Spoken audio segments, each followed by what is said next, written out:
সারা দেশের ন্যায় লক্ষ্মীপুরেও আমরা দেখেছি যে জ্বালানি তেলের সংকট। আমরা দেখেছি সকাল থেকে লক্ষ্মীপুর বিভিন্ন উপজেলা শহরগুলোতে তেলের সংকট রয়েছে। বিভিন্ন জায়গায় তেলের পাম্পগুলো বন্ধ রয়েছে। আমরা আপনাদেরকে দেখানোর চেষ্টা করছি। এখানে কিন্তু এখানে বাইকাররা রয়েছেন, তারা প্রায় 2 থেকে 3 ঘন্টা পর্যন্ত এখানে তারা দীর্ঘ লাইনে দাঁড়িয়ে তারা অপেক্ষা করছেন তাদের সেই কাঙ্ক্ষিত তেলের জন্য। তো আপনাদেরকে দেখানোর চেষ্টা করছি আমরা এখন যেই তেলের পাম্পটিতে আছি, এটি হচ্ছে যে messrs Mozammel Haque filling station. এটি লক্ষ্মীপুর দক্ষিণ স্টেশনে অবস্থিত। আমরা একটু কথা বলবো এখানকার, আমরা একটু কথা বলার চেষ্টা করব এখানকার একজনের সাথে, বাইকারের সাথে। ভাই, এখন পর্যন্ত তেল পেয়েছেন কিনা আর কখন পাবেন বলে মনে করছেন?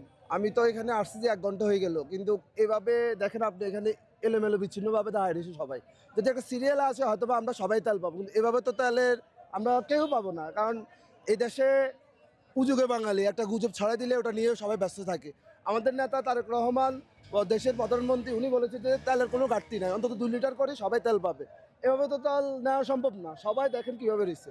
একটু সিস্টেমেটির মধ্যে যদি আসে তাহলে পাম্পের থেকে হয়তো আমরা সবাই 2 লিটার করে তেল পাইতে পারি, আমার বিশ্বাস। কিন্তু এভাবে তো যদি হয় তাহলে আমরা তেল পাবো না। ধন্যবাদ। আমরা এখানে একজন বাইকারের সাথে কথা বলছিলাম, তিনি প্রায় 1 ঘন্টা যাবৎ তিনি কিন্তু এখানে অপেক্ষা করছেন তার সেই কাঙ্ক্ষিত তেলের জন্য।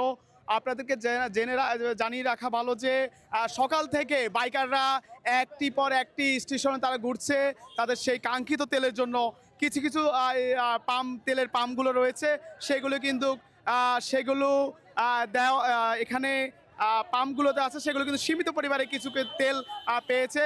অনেকে দীর্ঘ লাইনে দাঁড়িয়ে অপেক্ষা করার পরেও সে কাঙ্ক্ষিত তেল তারা পায়নি। তারা আপনারা দেখতে পাচ্ছেন এখানে বাইকাররা তারা কি করছে সেটি আপনারা দেখতে পাচ্ছেন।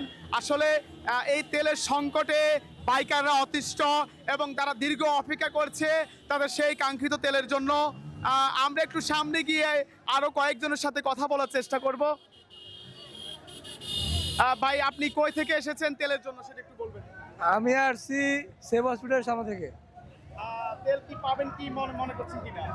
যে অবস্থা দেখা যায়, মোট 5 বার আসছি এ পর্যন্ত, বারবার ব্যর্থ হচ্ছি। অন আবার একটু চেষ্টা করতেছি যে নেওয়ার জন্য আর কি, বারবার ব্যর্থ হচ্ছে।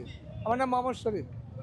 এখানে আরেকজন বাইকার শরীফ নামে একজন, তিনি বলছেন যে তিনি 4-5 বার এখানে এসেছেন এবং তিনি বারবারই তিনি কিন্তু ব্যর্থ হচ্ছেন, এমনটি উনি বলেছেন। আমরা একটু আরেকজনের সাথে কথা বলবো। আমরা একটু কথা বলার চেষ্টা করব আরেকজন বাইকারের সাথে। ভাই, আপনি কই থেকে এসেছেন আর তেল পেয়েছেন কিনা বা আজকে পাবেন কিনা কি মনে করছেন? আমি রায়পুর থেকে আসছি। রায়পুর থেকে সব পাম্প থাকে এখানে আসছি। 1 ঘন্টা হয়েছে এখানে দাঁড়াইছি। এই সিরিয়ালটা থেকে এখন মতো লাইন দিতেছে না। বাইরে থেকে ওই দিক দিয়ে হুন্ডা আসি, সবগুলো তেল নিয়ে চলে যাচ্ছে।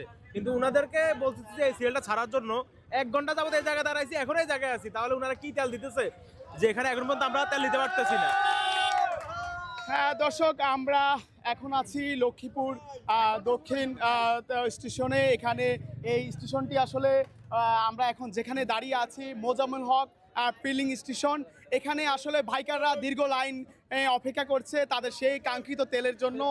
যদিও সারা দেশে আপনারা জানেন যে তেলের সংকট, এবং এই তেলের সংকটের কারণে বাইকাররা আসলে এক ধরনের বিব্রতকর অবস্থা রয়েছে এবং তারা সঠিকভাবে সচলভাবে তারা কিন্তু চলাচল করতে পারছে না।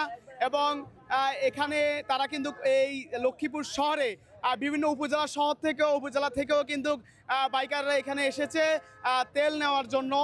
যদিও তারা এখনও জানে না যে তাদের সেই কাঙ্ক্ষিত তেল পাবে কিনা, তারা এখন পর্যন্ত জানে না। তো লক্ষ্মীপুর থেকে এই ছিল সর্বশেষ।